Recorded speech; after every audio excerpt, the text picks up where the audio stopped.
Assalamualaikum warahmatullahi wabarakatuh. Perkenalkan, saya Ika Nurjana. Di sini saya sebagai dosen yang berhome base di S1 Teknik Mesin UNESA.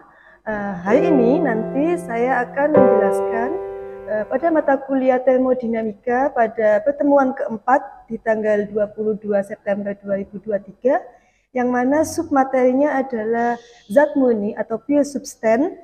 Pada mata kuliah termodinamika 1, deskripsi mata kuliahnya merupakan pemahaman konsep hukum 1 termodinamika tentang kekekalan energi dan konsep sistem massa atur maupun volume atur, di mana pada materi ini nantinya akan dikenalkan dan diajarkan terkait konversi satuan SI dan British, kemudian beberapa contoh dan pengaplikasian daripada hukum kesetimbangan energi dalam sistem terbuka maupun tertutup. Kemampuan yang diharapkan nantinya mahasiswa mampu memahami sifat-sifat daripada zat murni dan perubahan fase. Selanjutnya, pada pertemuan keempat, materi terkait sifat-sifat zat murni dengan menggunakan metode perkuliahan luring. Kemudian metode pembelajarannya menggunakan case study dengan bentuk kriteria penilaian berupa keaktifan mahasiswa dalam proses pembelajaran. Dan yang kedua, mampu menyelesaikan persoalan soal dua fase atau kualitas campuran dengan bentuk penilaian aktivitas partisipatif berupa 3%. Berikut aktivitas perkuliahan. Selamat menonton. Assalamualaikum warahmatullahi wabarakatuh. Waalaikumsalam warahmatullahi wabarakatuh. Bagaimana kabarnya semuanya? Baik. Oke, kita melanjutkan materi termodinamika. Minggu lalu kita sudah membahas terkait gimana caranya interpolasi, kan gitu ya. Caranya interpolasi, membaca tabel. Nah, yang saat ini nanti kita lebih kepada melihat sifat-sifat zat murni. Semuanya sudah membawa buku ya. Nah, yang belum nanti mungkin menyusul ya. Itu zat murni selama ini yang kita tahu. Kalau kita ngomong zat murni, ya itu biasanya kita sebutnya pure substance. Yang mana pure substance itu merupakan sesuatu zat yang komposisi kimianya selalu tetap atau bisa dikatakan konstan. Kayak apa, Bu? Nah, ini kan, walaupun berada pada fase yang berbeda. Jadi contoh yang paling mudah yang ada di sekitar kita adalah H2O. Kenapa H2O ya kan? Air ketika kita masukkan freezer jadinya es batu, ya toh? Ketika air dari es batu itu kita panaskan di panci, dia akan mencair. Sebelum mencair dia pasti juga menguap. Nah, ketika sampai H2O yang tadi es batu kita masukkan di panci, kemudian di panci tersebut itu lama-lama kan dia selain mencair sampai menguap, ya kan?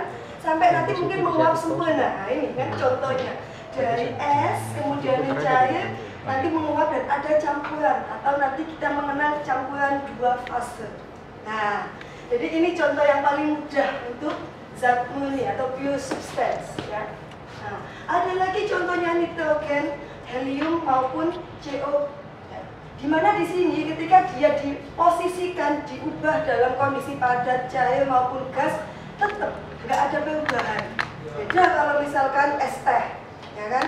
Ketika kita bekukan, ya ada gumpalan teh yang kuning gelap itu, ya kan? Beda kan? Ketika nanti kita masak, Bu itu kan ada H2O-nya, iya, tapi ada campuran yang lain. Beda toh? Nah, sehingga kita ngomong di sini fokus ya berarti pure substance atau zat murni sudah bisa diterima ya. Nah, kemudian, nah ini zat murni itu tadi bisa terdiri dari satu elemen kimia kayak tadi natrium, atau juga campuran, atau kita ngomongnya udara di sini ya kan. Kalau kita ngomong di dalam udara ini nggak cuma satu sifat zat kimianya saja, ada beberapa, ada oksigen, ada natrium, ada semuanya kan ini kan. Hanya saja nanti ketika kita ngomong oh terlalu luas, Bu. Nah, makanya di sini kita nanti akan mengenal yang namanya N sendiri, ya kan, natrium, ada udara. Ini masing-masing senyawanya namanya pure substance. Tapi ketika ini kalian campur dan ada liquid maupun vapor, dicampur udara, itu bukan lagi zat murni. Kenapa? Dia sudah combine. Kayak tadi Ibu ceritakan es teh. Ada es batunya, ada airnya, ada tehnya. Itu beda. Kalau kita ngomong airnya saja, oke. Tehnya itu loh yang bukan. Kenapa? Berarti ada endapan di situ. Sama kayak ini, ketika ngomong N2 maupun udara, dia masing-masing adalah biosubstance. Tapi, ya, ketika dia dikombinkan, mau nggak mau kan nanti ada beberapa reaksi oksidasi dan sebagainya, ya kan? Nah, sehingga bisa mengakibatkan ini tidak zat murni lagi karena sudah merupakan campuran. Ada pertanyaan sampai sini? Aman ya? Nah, ketika biosubstance itu diberikan suatu kondisi, misalkan tadi dia berupanya S1 ya. Nah, apa yang terjadi? Pasti tekanannya beda dengan ketika H2O tadi itu diberikan kondisi yang dipanaskan atau dia menguap. Iya enggak? Bisa diterima ya? Jadi kalau misalkan es batu temperaturnya berapa?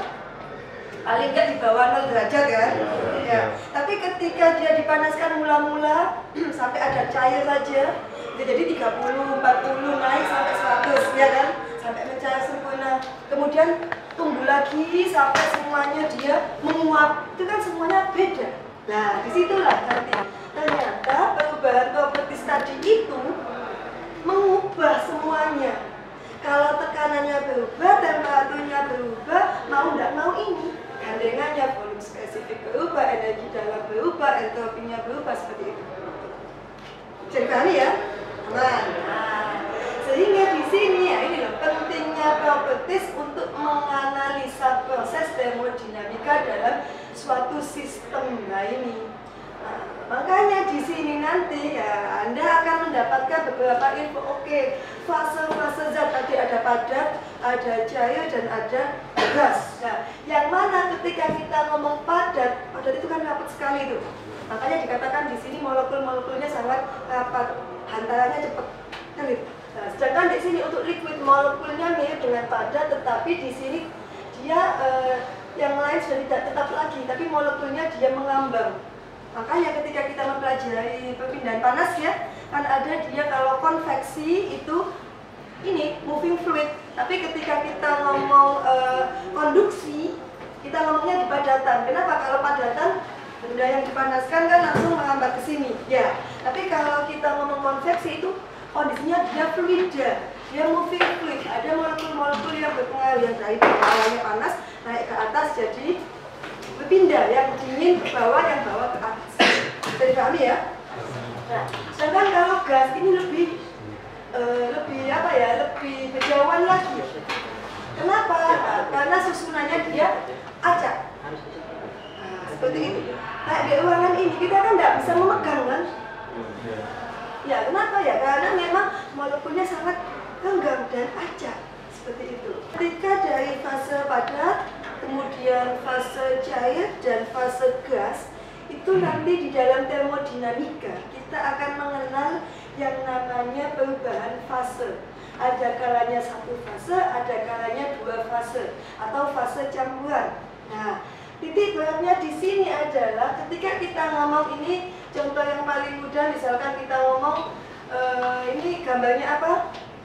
Piston ya. Nah, ketika kita ngomong suatu piston ketika diberikan proses pembakarannya, ini yang awalnya dia memiliki tekanannya cuma 1 atmosfer, kemudian temperaturnya 50 derajat Celcius. Kondisi yang pertama kompres liquid. Apa itu kompres liquid? Karena subcold liquid. Dimana kalau kondisi yang kompres liquid ini dia masih dalam kondisi dingin, ya, dia masih kondisi dingin, di mana di sini ya kan menyebabkan terjadi penguapan. Nah, penambahan panas ini hanya menaikkan temperaturnya saja, hanya temperaturnya saja, tetapi tidak menyebabkan penguapan. Jadi fase 1. Kenapa? Kondisinya subcooled liquid. Kondisinya dia masih liquid, tekan saja ada menguap. Tapi ketika kita ngomong 2, ini ditambahkan lagi panasnya. Nah, ini kan ada perubahan. Warna yang ini dia masih putih, ya. Warna yang kedua dia ada perubahan. Dilihat di sini dia masih 20 derajat Celcius. Kalau masih dengan suhu 20 derajat Celcius, mau nggak mau kan masih dingin tuh, ya kan? Dikasih panas dia masih aman. Karena dikasih panas yang terus menerus, nah ini kan berubah kan, temperaturnya naik. Maka kita ngomongnya step 2 atau fase kedua, yaitu saturated liquid. Ini sudah cairan jenuh. mulai ada perubahan apa? Fluida tepat akan berubah fasenya. Jadi nantinya penambahan sedikit saja dari panas itu akan mengakibatkan nguap. Gampangannya gini, kamu masak air tadi kan setelah diambil, dipanaskan, kemudian ketika sudah dia mulai mau untuk mendidih, mau loh ya, ini masih mau. Jadi kan situ kan sudah ada uap-uapnya, tapi masih sedikit campurannya. Kamu lanjutkan 5 menit saja dari waktu itu, maka yang terjadi apa? Ini ke bawah. Gitu loh. Jadi ada penambahan sedikit saja temperatur, dia akan mengubah semuanya, penguapan. Penguapannya ketika sampai benar-benar dia menguap, ya ini namanya step 4 atau kita ngomongnya saturated vapor. Nah, di tabel Anda, di buku Anda itu dia ada campuran 2 fase saturated vapor itu sama nanti ada yang namanya superheated atau step ke-5. Nah, maksudnya apa? Penambahan panas akan menyebabkan kenaikan suhu dan volume. Jadi volumenya juga ikut berubah. Ingat yang kemarin ya kita belajar terkait kontrol volume maupun kontrol mass. Ada masanya yang dikontrol, yang dikondisikan, dan ada volumenya. Kan sudah kemarin ya. Ada pertanyaan yang ini? Atau kita next? Oke. Nah ini, tadi kan kita ngomongnya kondisi 1, 2, 3, 4, 5 atau step 1 sampai 5 ya kan? Dimana pada kondisi ini ya, ini kalau kita cek dari bawah, ini namanya kan dia masih kompres. Kemudian saturated, yang ini combine sudah campur, ini kondisinya dia di sini masih benar-benar liquid sempurna. H2O memasukkan panci kan dia masih liquid sempurna, oke?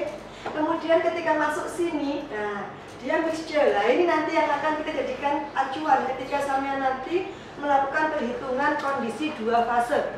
Nah 4, nah ini kan baik volumenya maupun temperaturnya dia semakin naik, gitu ya. Nah, sehingga yang ini ya kita biasanya mengenal adanya beberapa diagram. Ini kita ngomongnya di sini diagram TV atau perubahan fase zat murni, variasi tekanan, tekanannya berubah, kan gitu kan. Nah, dimana temperatur saturated temperatur ini ya kan cek.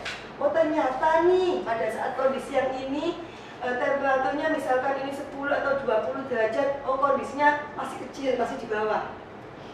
Nah, semakin naik low, semakin tekanannya juga dia berubah. Volumenya dia kemana? Yang awalnya dia di sini masih banyak, karena sama panaskan terus menerus, mau tidak mau volumenya kan dia kan berkurang kan, habis toh, seperti itu. Bisa dipahami ya? Oke, next. Nah, ini ya pada termodinamika, kalau sampean lihat namanya diagram TV, kalau sebelah kiri ya kan, karena dia sebelah kiri itu adalah sisi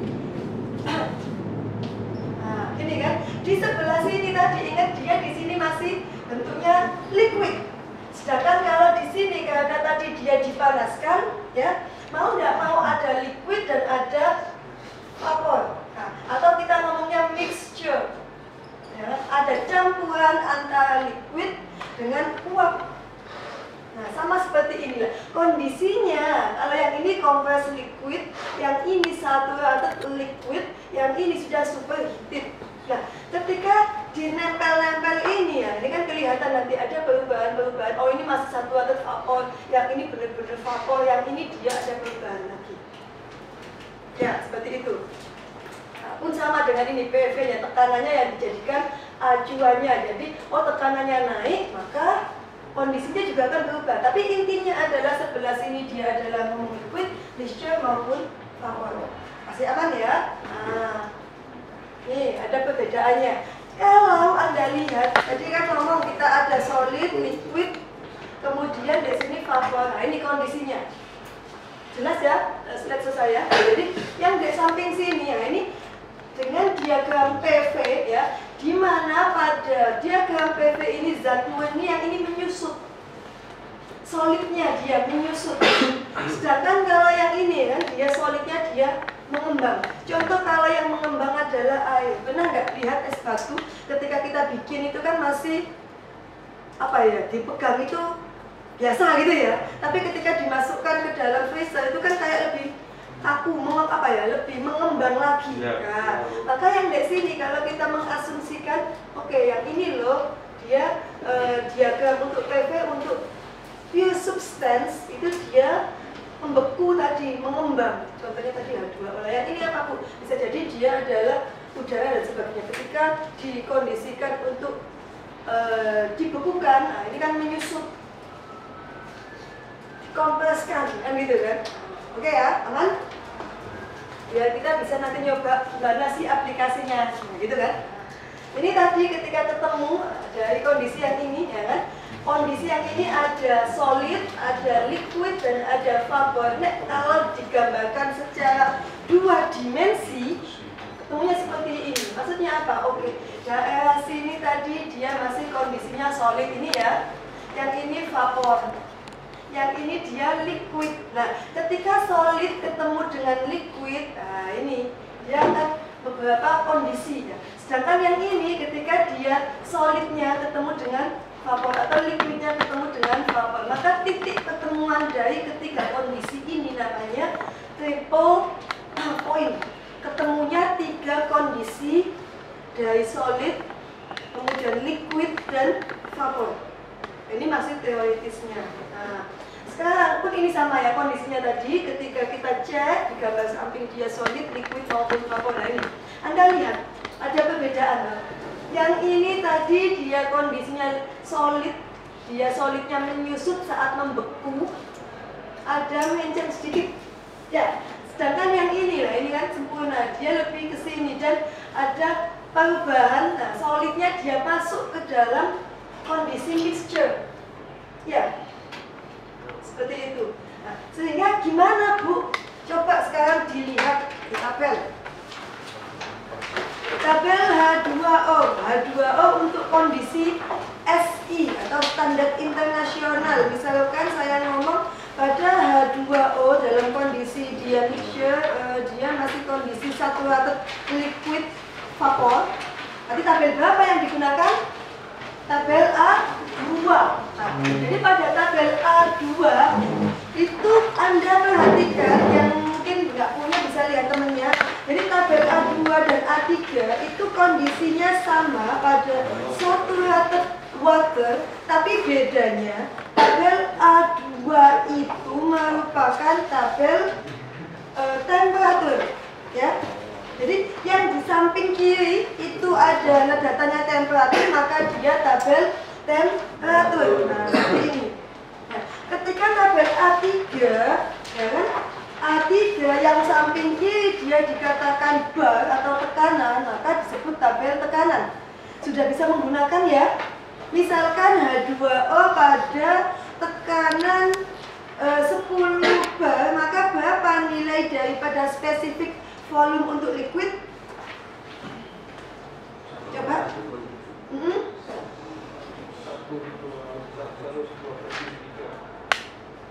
Berapa tadi? 1, 2. Saat di liquid, oke. Oke, Mas siapa? Mas Noval. Nah, ada lagi ini, kalau misalkan pada temperatur 150 derajat, maka berapa sih energi dalam kondisi liquidnya? Ayo, berarti tabel berapa yang kita gunakan? Tabel A2. Nah, berapa Mas nilainya? Oke, itu untuk liquid cukup. Jadi berarti pada tabel liquid 631,68 kJ per kilogram. Nah, nilai pada temperatur 300 derajat berapa spesifik volumenya? 1,1. Oke, perhatikan di situ, di dalam penilaiannya dia kan masih dikalikan 10 pangkat 3. Artinya apa? Artinya nilai yang di sini kan tertulis itu kan, volume spesifik pada temperatur 300 derajat Celcius. Nah, itu kan di sini kan dikatakan bahwasanya berapa nilai tadi? 1,4036. Ada tanda di atas, dikalikan dengan 10 pangkat 3 meter kubik per kilogram. Nah, data yang ada di sini ketemu nilai 1,4036 kan sudah dikalikan 1000. Berarti kalau sama nulis pangkat minus 3 ini adalah nilai aslinya. Jadi aslinya itu nilainya 0,001 sekian. Tapi ketika melihat tabel kok nilainya 0,000 panjang, bingung kan? Makanya sudah dikalikan dengan 10 pangkat 3 di tabel. Ketika Anda mengkonversikan ke buku, ke tulisan, mau mengerjakan, jangan lupa tambahi pangkat minus 3. Kalau tidak itu Anda nanti salah. Aman PPM 134A. Yang digunakan apa? Tekanan 70 lbf per inch kuadrat, temperaturnya sekian. Cari, kan sama. Coba, kalau tabel PPM apa yang digunakan? Tabel 12E. Coba. Sesuai tidak? Sesuai ya? Sudah sesuai ya? Ada yang masih bilang? Suatu kondisi tertentu ini kan bejana, ini ada 2O-nya, ya. Misalkan, ini mau panasi. Mau nggak mau lama-kelamaan di sini kan nanti kan naik tuh. Misalkan yang bawah dia masih liquid, yang atas dia sudah. Nah, berarti berapa ya campurannya ya? Yang ini misalkan 50%, yang ini 50, atau ini 40, ini 60 kan kita nggak tahu. Nah, maka kita akan mengenal yang namanya mixture tadi, di mana X itu adalah lambang atau simbol daripada kualitas campuran. Campuran apa? Campuran antara uap dengan liquidnya tadi, atau 100%. Nah, ini nilai X adalah 1, atau kita bisa ucapkan 100%. Campurannya sempurna. Bisa jadi X-nya adalah 0, masih di sini tadi. Belum ada combine mix antara uap dengan liquid atau H2O tadi. Misalkan contohnya H2O. Aman ya? Nah, rumusnya gimana Bu? Sudah mulai masuk ya pemanasannya. Nah, ini kalau kita ngomong sini aja yang paling mudah. Nah, ini ketika kita ngomong X atau kualitas campuran, itu adalah masanya uap dibagi dengan massa total. Ngomong massa total itu adalah ya uap ya liquid, ya toh? Jadi kalau ngomong oke, massa uapnya berapa tuh?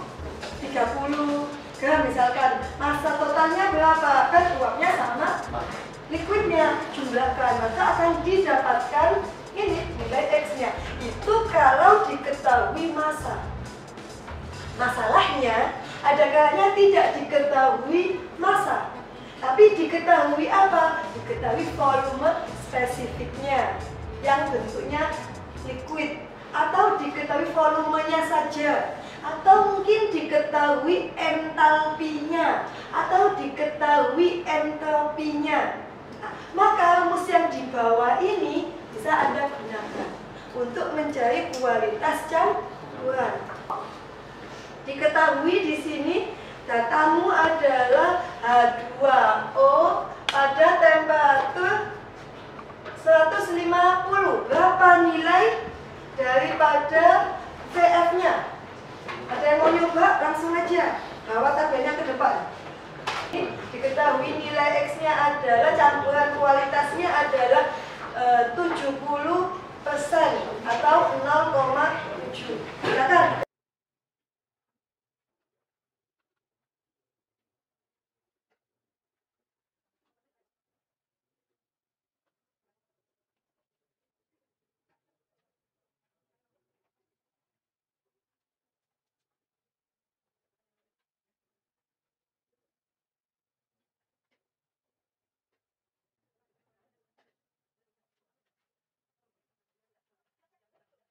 Perhitungan ini adalah V yang kecil, oke?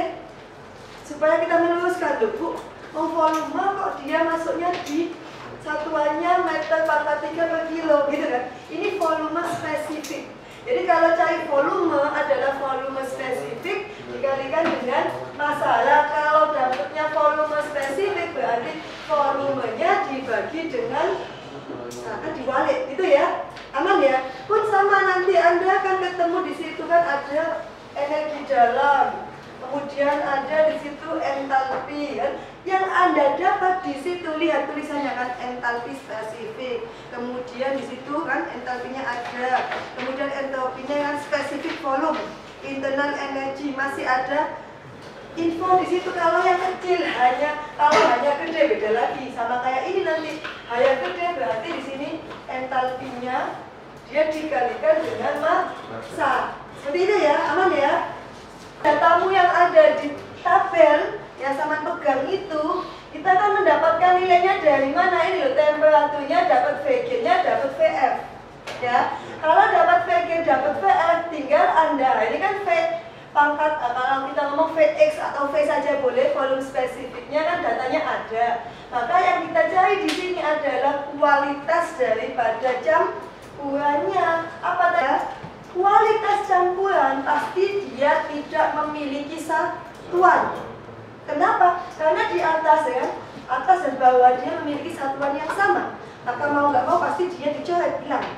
Nah, berarti oke, pada kondisi ini 100 derajat, ya. Logikanya kalau sudah 100 derajat kan sudah mulai mendidih tuh. Masuk loh. Kualitasnya sudah semakin ke kanan tadi kan ya? Oke. Ada pertanyaan? Setelah tadi belajar ini, ya kan? Ini kan melanjutkan materi yang lalu bahwa Anda sudah ngerti gimana buka tabel, baca tabel, caranya interpolasi. Kemudian kita ketemu dengan kondisi, oke, ini zat yang asli, zat yang murni. Maka akan kita lakukan apa? Oke, satu zat. Ya kan? Kalau ngomong campuran kan sudah beda ya. Apa-apa kan kita mesti mengasumsikan yang murni dulu. Kalau murninya sudah dapat ilmunya, baru kita mixture yang lain, kan gitu. Gunanya termodinamika untuk teori yang hari ini seperti apa?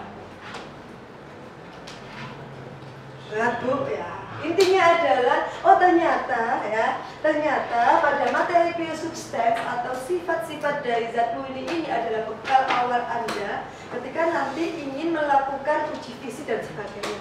Fisiologinya, fisik daripada suatu liquid maupun yang lainnya.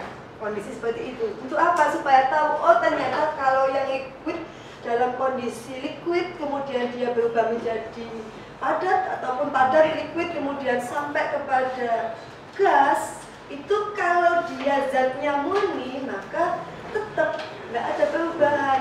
Tapi yang berubah adalah propertiesnya. Properties itu akan mengubah yang namanya state tadi, keadaan tadi kan. Nah, ketika ada perubahan maka mau nggak mau di sini kita akan ketemu yang namanya mixture tadi. Ya, satu atom vapor liquid combine daripada dia di kondisi yang liquid maupun vapor. Oke, ada pertanyaan? Belum? Paham nggak? Paham ya? Oke ya. Oke, minggu depan mungkin kita akan melanjutkan materi selanjutnya ya. Lanjutan dari ini kita akan lebih banyak main pada aplikasi penggunaan untuk sifat zat ini sampai pada gimana menghitung maupun aplikasi di sekitar kita ya. Absen ya, tadi kan belum di absen. Ini masuk ke pertemuan 4 pas ya, zat murni perubahan fase sesuai dengan yang ada di LPS. Kemudian tadi ada beberapa yang izin. Oke, Abian. Oke, Mas Abian. Bagus. Dwi. Izin apa enggak tadi? Tidak ada ya? Bagus Dwi, ada ya? Mungkin cukup dari Ibu ya. Kalau ada kurang lebihnya, Ibu mohon maaf. Semoga minggu depan kita bisa ketemu dalam keadaan sehat dan tetap semangat ya belajarnya. Untuk yang masih lupa bahwa tabel minggu depan tolong mungkin cukup dari Ibu untuk hari ini. Saya akhiri. Selamat pagi. Assalamualaikum warahmatullahi wabarakatuh.